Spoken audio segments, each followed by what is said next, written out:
Fala galera, beleza? Alucard aqui, tudo bom? Estamos de volta aí com mais um vídeo de A Song of Ice and Fire, né? As crônicas aí de Gelo e Fogo. Vamos aí hoje trazendo a segunda parte das regras aí. Tivemos um primeiro vídeo aí explicando um pouco da visão geral do turno, né?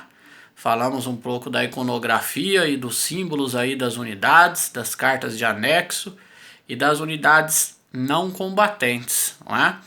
E agora então nós vamos dar início aí à descrição das ações, né, que você pode fazer durante o seu turno quando você ativa uma unidade sua aí, né, combatente. Mas antes de falar isso aí, eu quero acrescentar uma coisinha aí que eu não citei no vídeo passado, né? Quando a gente estava falando a respeito dos comandantes aqui, e que a gente poderia escolher, né, um comandante para o nosso exército, que tinha dois tipos, né? Eu citei aí o Jaime Lannister como um exemplo, né? E também citei o Montanha, né? O Clegane. Citei os dois como exemplo aí. Além de você poder fazer essa escolha gratuita, né, de um dos dois comandantes para o seu army, para o seu exército, quando você escolhe eles, você adiciona um deck, as cartas, né, na verdade deles, ao seu deck de táticas, tá? Aqui tá escrito, tá vendo, o nome das cartas que você vai adicionar ao do seu deck de táticas. São 6 cartas, tá? São duas, né, repetidas. Tá vendo, ó, duas over one aqui, ó. Vendo? Então vai dar um total de 6 cartas que você adiciona aí pro seu deck.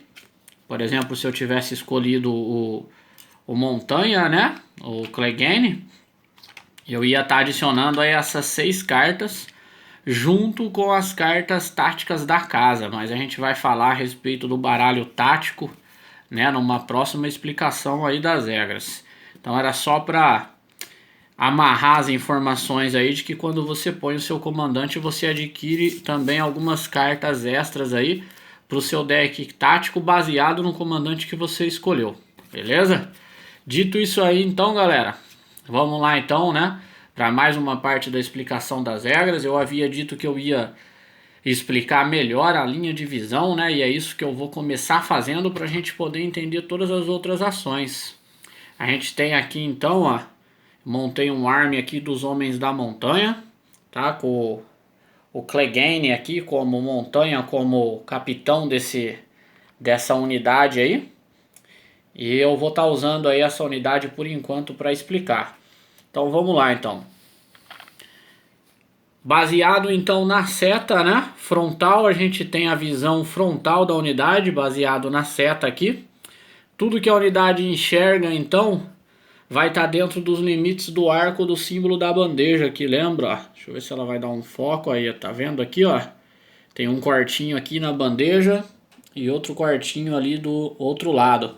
Então, dentro desse arco, eu tenho a minha linha de visão frontal, né? Seria algo mais ou menos, se a gente pegar a régua aqui e afastar, ó, seria algo que ele enxerga tudo que tiver dentro disso aqui, não é? Desse alcance e também dentro desse alcance aqui, formando, né, uma espécie de triângulo aí para a gente definir a linha de visão.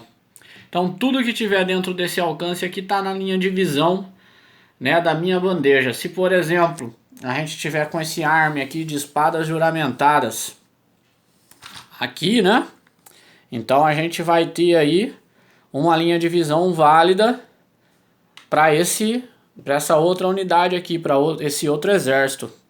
Mas, se por um exemplo eu tivesse essa unidade de cavalaria, né, aqui na frente, exatamente na frente do meu exército de espadas juramentadas, essa unidade minha teria linha de visão para essa unidade de cavalaria, mas ela não tem linha de visão para as espadas juramentadas aqui atrás. Ele forma um bloqueio que eu não consigo traçar minha linha de visão para as unidades de trás. Se fosse uma unidade de ataque à distância, né, por um exemplo, eu não conseguiria fazer um ataque à distância nessa unidade aqui de trás. Mas tem várias ações que eu vou explicar daqui a pouquinho, que você pode fazer no seu turno de ações que precisam de linha de visão. Então nessa situação essas ações só poderiam ser realizadas contra a cavalaria. Não poderia ser realizada contra a unidade de espadas juramentadas aqui, porque eu não tenho linha de visão. Além disso, nós temos a parte frontal da bandeja, que define a nossa linha de visão aí, dois flancos, que são as laterais, e a retaguarda, ou a parte traseira, né, da nossa unidade. Quando nós formos falar aí um pouquinho da regra de combate, dos bônus de combate, a gente vai entender melhor como que funciona essas laterais aí. Beleza, galera? Então, dito isso aí, tá? A linha de visão funciona dentro disso daí, não tem muito segredo, né? Se essa unidade de cavalaria tivesse, por exemplo, aqui, ó, ali, tá vendo? Então a minha unidade aqui não teria linha de visão para essa cavalaria aqui, porque ele não tá dentro desse arco frontal meu aqui. Então eles não estariam enxergando essa unidade de cavalaria aqui quando eu preciso traçar uma linha de visão.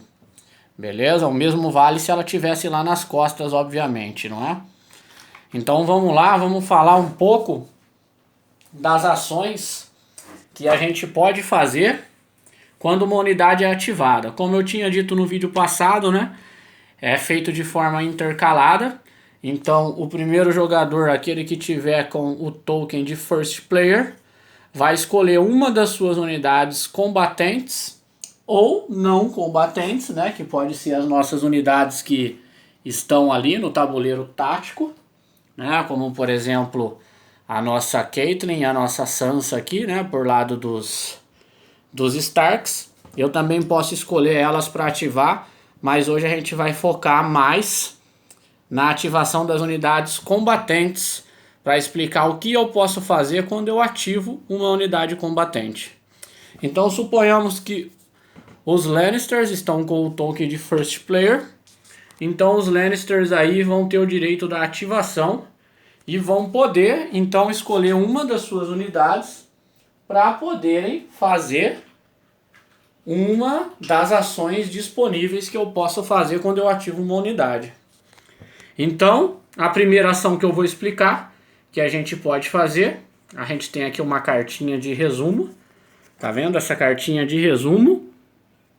Ela vem descrita todas as ativações que uma unidade pode fazer, não é? E a gente tem aqui como primeira ativação dessa cartinha, a ação ali, ó, Maneuver, né, que é a ação de manobra. E tem um resuminho aí dizendo o que eu posso fazer quando eu faço essa ação de manobra. Tá dizendo aqui que eu posso fazer um giro, andar meu movimento e fazer um giro novamente. Então vamos lá, como funciona isso aí, galera? Ação de manobra. A minha unidade sempre anda em linha reta, tá? Ela sempre anda para onde ela estiver virada. Então essa ação de manobra diz que eu posso girar e depois eu posso me movimentar, tá ok? Como funciona o giro ou o pivô aí? O pivô, a minha unidade precisa fazer um giro, tá? Vou pôr ela mais aqui no meio para a gente conseguir enxergar. A minha unidade precisa fazer um giro dentro do seu próprio eixo para qualquer direção sem sair do lugar, tá, galera? Então ela precisa fazer aqui um giro, ó, de 360 sem sair do lugar. Então a ação de manobra, né, como eu tinha dito, você pode fazer primeiramente um giro dentro do eixo aqui de 360 graus, tá? Você pode até virar de costas se você quiser. E depois de fazer esse giro, na posição que eu parar, eu vou aí então fazer o meu movimento de velocidade, não é? Meu movimento de velocidade, eu vou colocar a minha régua aqui na base, né, da minha unidade, vou pegar aqui a minha unidade, os homens da montanha, né? E aqui, ó, indica que o movimento deles é 5, não é? Então eu vou poder andar aí com os homens da montanha 5 dentro da minha escalinha. Então eu vou pegar a minha unidade, vou andar até o 5, vou retirar a minha régua, e aqui eu tenho direito novamente de fazer outro giro. Se eu não quiser continuar, né, nessa direção aqui, eu posso pivotar de novo, ou seja, posicionar minha unidade novamente em outra direção e encerrar então aí a minha ação de manobra. Aí eu pego um token de exaustão, coloco sobre essa unidade para indicar que ela já agiu nesse turno e vou passar a vez para o meu oponente, que vai ativar uma unidade dele. Então o meu oponente vai ativar uma unidade dele. E aqui o meu oponente está sendo os Starks aqui, a nossa unidade de espadas juramentadas Stark. E aqui, ó, a gente tem como segunda ação aí na cartinha a nossa ação de marcha, não é? E aqui fala que a ação de marcha pode ser feito um movimento vezes 2, ou seja, sua velocidade vezes 2, e um giro no final. A ação de marcha funciona dessa forma. Então, como é que nós vamos fazer isso? Suponhamos que a nossa unidade de espadas juramentadas esteja aqui. E aí eles vão fazer então um movimento de marcha, não é? Então nós vamos colocar a régua sobre eles, e diferente da manobra, a ação de marcha não pode ser feita, né, um giro, um pivô. Aqui, né, nós não podemos girar antes do movimento, então ela tem que partir na direção que ela realmente está olhando. E aí a unidade de espadas juramentadas Stark tem um movimento de 5 aqui, então eles vão fazer esse movimento vezes 2, que é a ação de marcha, que vai ser igual a 10. Então a unidade vai andar na nossa escalinha aqui até 10. Chegando no 10, nós vamos tirar a nossa escala. E aí sim, após eles terem concluído a marcha, eles podem então fazer uma ação de giro, não é? Podem pivotar aqui em torno do seu próprio eixo.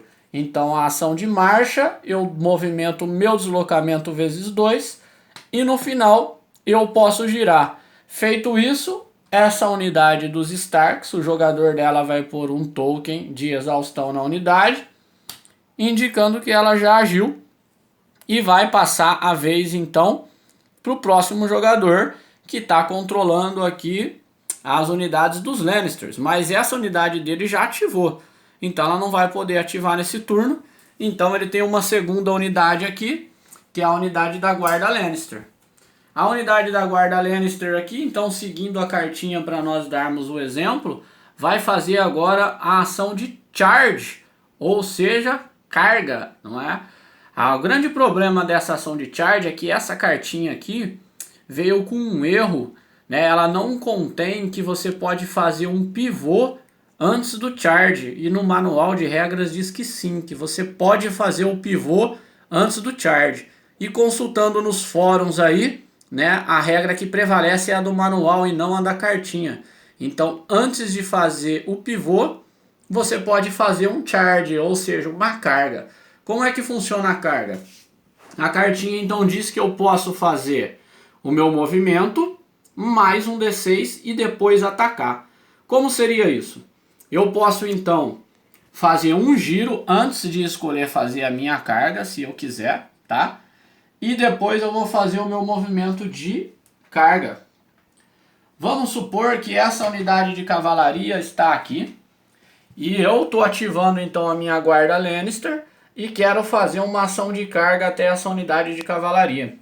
Eu vou colocar a minha régua aqui e vou medir a distância que eu estou ali da unidade de cavalaria, né? Aqui eu precisaria de 9 de movimento para chegar até essa unidade de cavalaria. E a guarda Lannister tem um movimento de 4, não é? Então, teoricamente, eu não consigo chegar até ali. Mas a ação de carga diz que eu rolo um dado e acrescento esse valor no total da distância que eu vou percorrer. Então, se eu conseguir tirar um 5 no dado, nessa rolagem, Eu vou totalizar 9 movimentos e vou conseguir então com a minha ação de carga entrar em contato ali e engajar contra a unidade de cavalaria. E quando eu faço isso, a ação de carga me dá o direito de já realizar um ataque.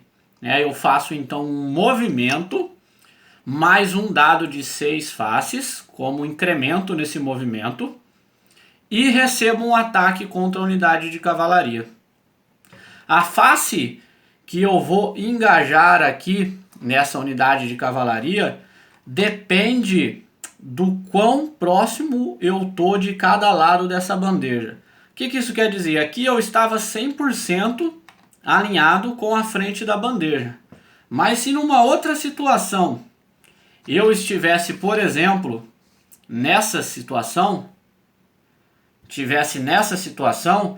a gente pode traçar aqui uma linha imaginária, não é? E ver que eu tenho um pedaço da minha bandeja que está mais na lateral da unidade inimiga e tem uma maior parte da parte frontal da minha bandeja que está engajando na parte frontal da bandeja inimiga. Isso quer dizer que quando eu fizer um ataque de carga e bater nela aqui, eu preciso alinhar em uma das duas faces.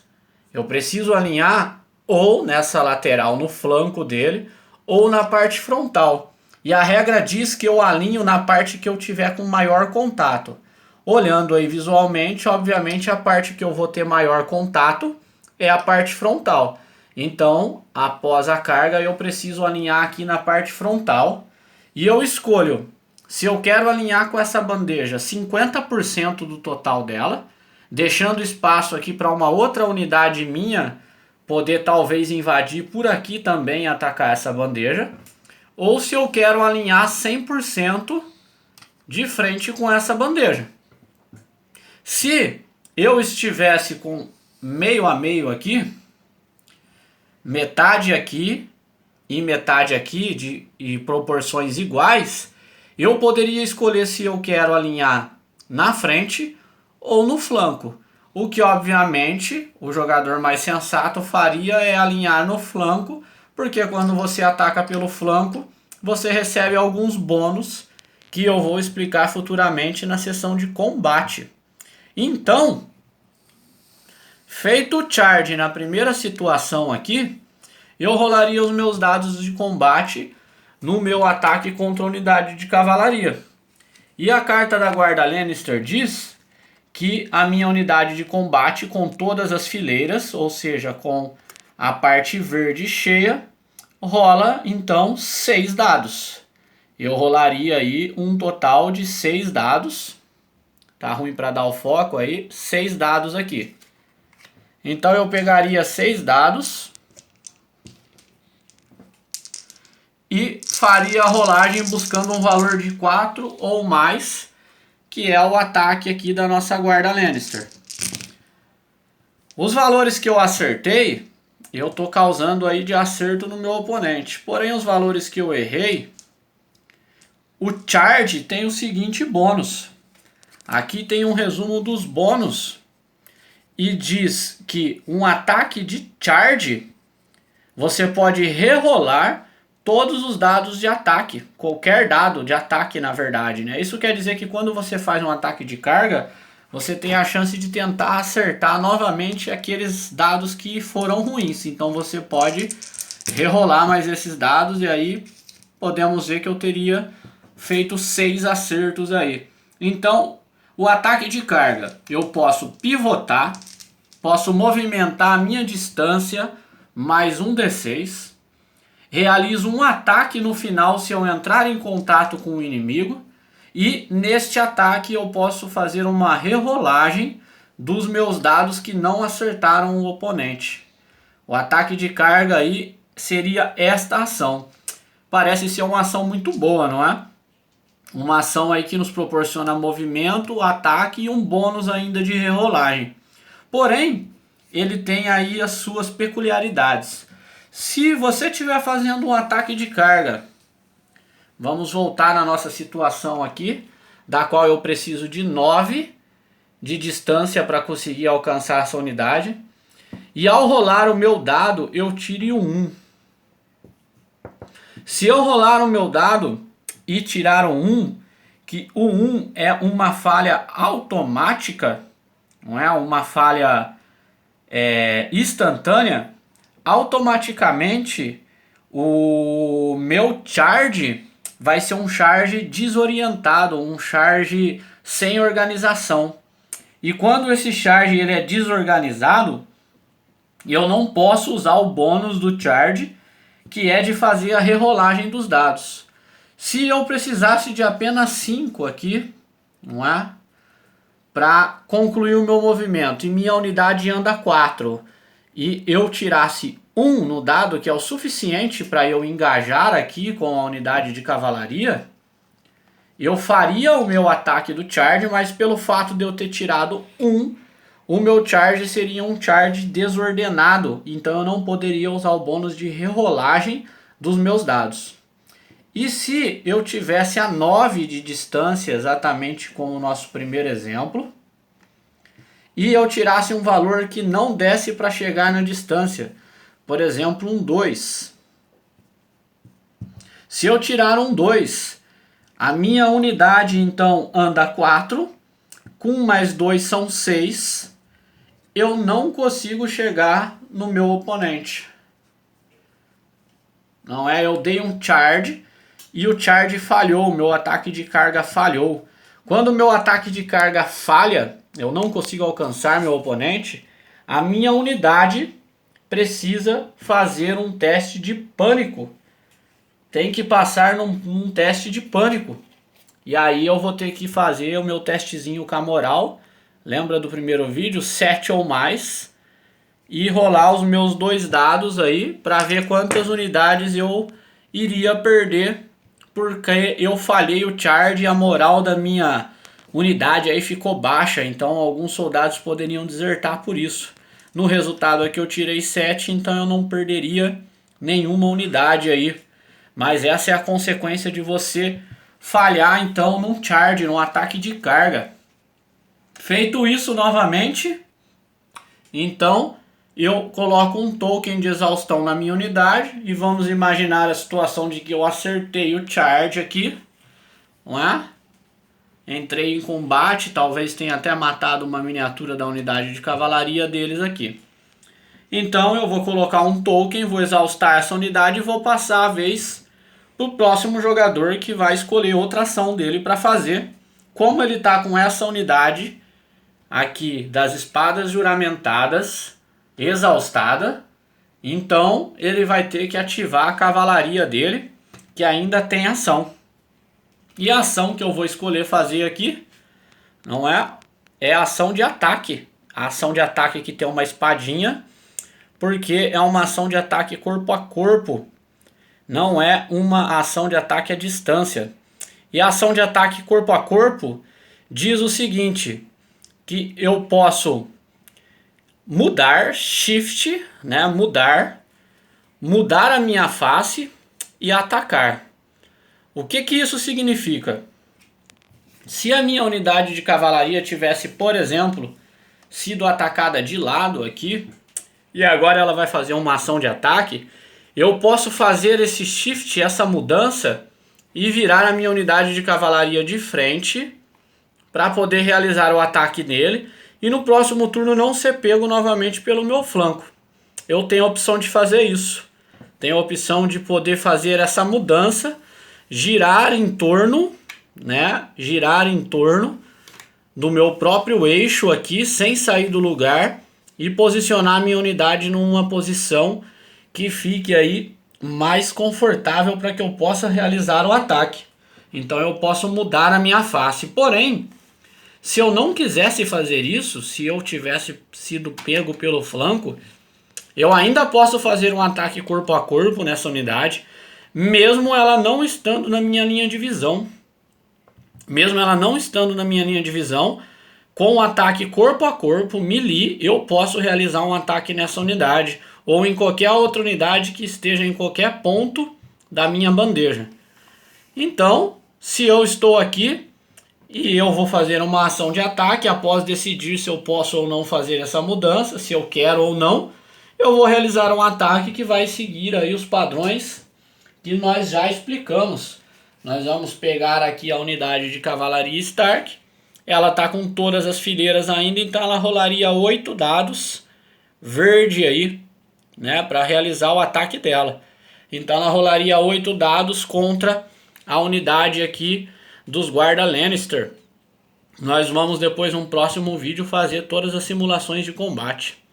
E vale ressaltar, eu não disse na parte da carga, mas um ataque de carga precisa ter linha de visão para o oponente do qual você quer realizar a carga, tá? Se você não tiver linha de visão para o oponente, você não pode realizar a carga. Então, feito isso, a nossa unidade de cavalaria aqui realizou a ação deles e também vai colocar um token de exaustão aqui para simbolizar que essa unidade também já foi ativada. Se esses jogadores só tivessem essas unidades da qual nós fizemos os movimentos aqui, eles ainda teriam a opção aqui de mover as suas unidades não combatentes para esses tabuleiros, para essas posições aqui no tabuleiro tático. Cada posição aqui então tem um poder diferente. A coroa permite que uma unidade inimiga faça um teste de pânico com -1 nas suas rolagens, com uma penalidade. Ou a bolsinha de dinheiro aqui, ou o saco, né, o banco de ferro, restaura 3 ferimentos, ou seja, cura uma unidade em 3 ferimentos e remove um token de condição dessa unidade. Né? Nós vamos falar também desses tokens de condição no vídeo sobre o combate. Mas esse remove 3 ferimentos poderia, por exemplo, trazer de volta um cavalo da unidade aqui dos Starks, porque eles têm 3 de vida e 3 de vida poderia curar essa unidade e trazer de volta. Ou, se fosse os Lannister usando, eles poderiam trazer até 3 soldados de volta para a unidade deles aqui, usando a ação do banco de ferro. A ação aqui da carta, né, dos corvos, você pode comprar 2 cartas a mais do seu baralho de táticas e você coloca um token de condição numa unidade inimiga. Você penaliza aí uma unidade inimiga com uma condição negativa. Este daqui das espadas você concede a uma unidade sua ou aliada uma ação de ataque de graça. Então você poderia fazer com que uma unidade que já agiu, por exemplo, a cavalaria Stark, que ela realize um ataque de graça nessa unidade aqui. E por último, a ação aqui do tabuleiro do cavalinho, de movimento aqui, que tem o símbolo do cavalinho, permite que uma unidade aliada sua faça uma ação livre, ou seja, ela já pode ter agido durante o turno dela, ainda assim ela vai poder fazer essa ação de manobra, que nós já explicamos, e uma ação, ou né, uma ação de retirada, que é o que nós vamos explicar agora, que é a última ação que faltou. Então, se na nossa situação aqui de jogo imaginário, nós estivéssemos com aqui a Catelyn Stark, e ela veio aqui, influenciou e vai dar então uma ação de retirada então para a unidade de cavalaria aqui, que está ali engajada com a unidade dos guardas ali, Lannister. E aqui na cartinha, a unidade de retirada diz que eu ando meu movimento, mais um D6 e posso fazer um giro no final, posso pivotar no final. A ação de retirada é a única ação de movimento em que eu posso andar de costas ou como um caranguejo para as laterais. É a única ação que eu posso fazer esse tipo de movimento. Então eu poderia andar o movimento da cavalaria Stark, aqui que é 6, mais o que eu tirar no dado, mais o que eu tirar no D6. Então aqui, ó, tirei 5. E eu poderia andar um total de 11 com essa cavalaria Stark para a lateral dela, qualquer um dos 2 flancos dela, ou para trás. Então, se eu fizesse essa ação de retirada, eu colocaria aqui a régua da cavalaria e faria um movimento aí para trás, né, conforme a minha escolha, de 11. E no final desse movimento, eu então tenho a opção de pivotar, de fazer um giro aí e encerrar a minha ação de retirada. Feito isso, todas as unidades ativadas, todo mundo usou tudo que tinha. Nós vamos para a fase de limpeza, aonde a fase de limpeza nós removemos todos os tokens de exaustão das unidades. Então as unidades vão ficar prontas para poder serem reutilizadas. Nós também tiramos as unidades que tiverem aqui influenciando no tabuleiro tático. Elas saem e liberam todos os espaços ali do tabuleiro tático. E por último, nós avançamos o round track.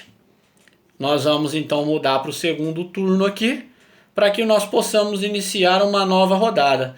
Lembrando que nesse momento todas as cartas que estiverem influenciando alguém, como eu expliquei no primeiro vídeo, por exemplo, a Caitlyn pode influenciar uma unidade, é removida também. E os jogadores podem descartar um número qualquer da sua mão que eles quiserem de cartas táticas e comprarem o mesmo valor até completar o seu limite de mão. E aí inicia-se uma nova rodada. Galera, essas são as ações que você pode fazer quando você tiver aí na sua vez, no seu turno, quando você ativa a sua unidade. Tá? Eu tentei trazer aí da forma mais simples possível. Tem aí algumas peculiaridadezinhas ainda na regra. Se você tiver alguma dúvida, você pode deixar no canal aí que a gente vai estar respondendo. Valeu, muito obrigado. Eu peço para vocês deixar aí um like e se inscrever no canal se possível. Até mais.